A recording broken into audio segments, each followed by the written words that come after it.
Now, live on KBTX, the Brazos Valley's news leader, this is News 3 at noon.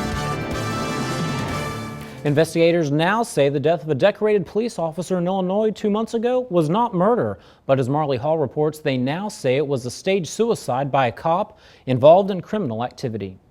Authorities in Fox Lake, Illinois say the death of Lieutenant Joe Glinowitz was a carefully staged suicide. We have determined this staged suicide was the end result of extensive criminal acts that Glinowitz had been committing. After reviewing thousands of text messages, phone calls, and emails, investigators have determined Glinowitz was stealing and laundering money. Thousands of dollars were used by Glinowitz for personal purchases.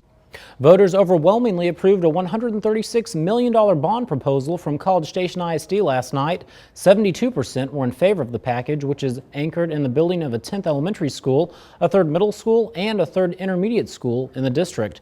The rest of the money is slated to go towards other renovations to campuses, new buses, and technology, the purchase of new land, and other items. Now, while that race was easily decided, there was one contested race between a pair of local businessmen that is still contested. After more than 4,000 votes were cast, Philip Garrett and Mike Nugent finished tied at 2,012 each. There are now 7 provisional ballots from CSISD precincts that will be counted to determine a winner. You can see complete election results at KBTX.com. David Kent, a career teacher and tennis coach who shaped the lives of thousands of young people, died yesterday. He was 80 years old. As a coach, for 38 years, Kent influenced the lives of hundreds of high school and college athletes. Over 27 seasons split between West Texas A&M and Texas A&M. Kent became one of the most successful tennis coaches in NCAA Division I history. A memorial service celebrating David's life will be held next Friday, November 13th in Austin.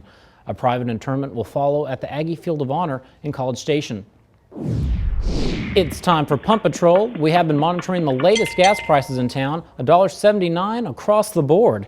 HEB on William D. Fitch, Exxon on Texas Avenue, and Murphy USA on Harvey Mitchell all ringing in at the lowest price in town. To find all the lowest gas prices in Bryan College Station, go to our web channel, KBTX.com, click on the Features tab, and look for Pump Patrol.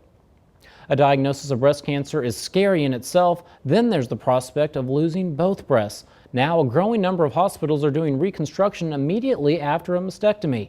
Jamie Yukas shows us it's helping women to go home feeling whole. Rebecca Matchett's schedule is always full, but her family's history of cancer always weighed on her mind. My mother and my maternal grandmother and great-grandmother all had breast cancer. When she was 35, Rebecca learned she too had the earliest form of breast cancer. She chose a bilateral nipple-sparing mastectomy. The Bryan College Station Chamber of Commerce is hosting a job fair today at the Brazos Center. The fair runs from now until 4 p.m. and has more than 30 businesses that are hiring in our area. You're asked to dress professionally and take extra copies of your resume. All job seekers are admitted free of charge. There is also resume writing assistance available. College Station is saying goodbye to Christmas at the Creek and bringing back an old tradition at Central Park. Christmas in the Park at Central Park will run December 4th from 6 to 10 p.m., December 5th from 12 to 9 p.m., and December 6th from 6 to 10 p.m. Daily activities will include a tour of the park and an old-fashioned hayride, free cookies and hot cocoa, and photos with Santa. And of course, you can view the more than 1 million lights that will decorate the 47-acre park from 6 to 11 p.m. each day, starting on Thanksgiving and ending New Year's Day. It's a love story you usually only hear about in the movies. A couple married for 75 years recently passed away within just hours of each other. As Laura Greenberg reports, her family is drawing inspiration from the pair who will forever impact their lives. Theirs is Virginia Wallace's favorite love story. After all, Al and Dottie Fairhurst are her parents. He would always tell her how, how pretty she looked, and she always said the same to him, how handsome he was. An inspiration of love and marriage. It's easy to talk about it. It's hard to talk about. Clouds are back today, rain chances tomorrow. When will it get here and how long will it stick around? Max has details coming up.